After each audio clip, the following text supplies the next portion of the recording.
and frosty damp. The thin, armed creature stepped cautiously out of the shadow of a rock and blinked. 10 paces ahead, the shimmering made everything on the far side appear hazy. The same as always. The nameless creature sent a long green tongue over the skin of its dog-like face, revealing needle-sharp teeth. With 2 of its 16 fingers, it explored the short dark fur under the dirty armor, scratched itself, and yawned. It adjusted the armor that was pressing uncomfortably on its balls. It gave a sigh of relief, and then another yawn.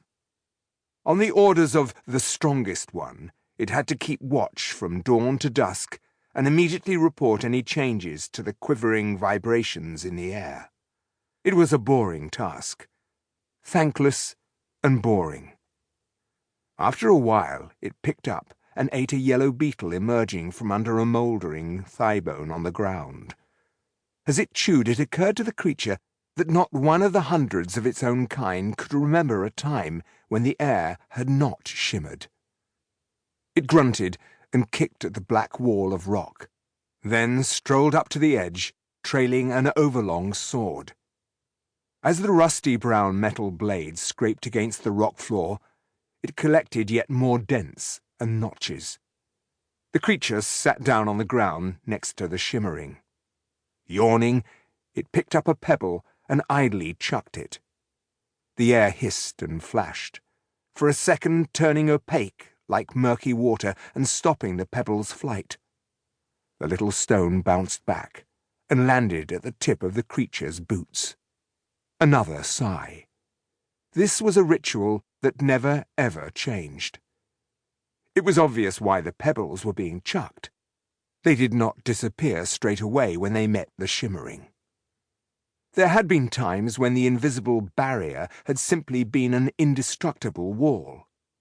It would hurt if you ran into it, but nothing else happened. Then, all of a sudden, the wall would destroy whatever touched it. There'd be a crackling flash, and you'd be drenched in fire and burned to a fine cinder ash that blew away in the wind. But for about 7 world ages now, the wall had been taking quite a long time to actually kill you. If you were quick and tore yourself back off it, you'd get away with a burn. On the other side, the creature could pick out a strange vertical structure composed of metal rings.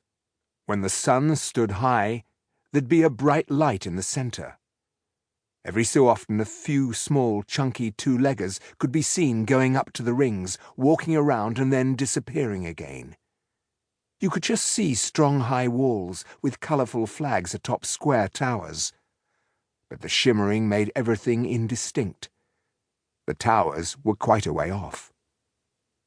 If it tried very hard, the creature could make out 2-leggers walking to and fro on the battlements. They looked different from the ones that marched round inspecting the interlocking iron rings. Bet their job was just as boring, and would remain so until sometime in the future the air no longer made waves like on a hot summer's day.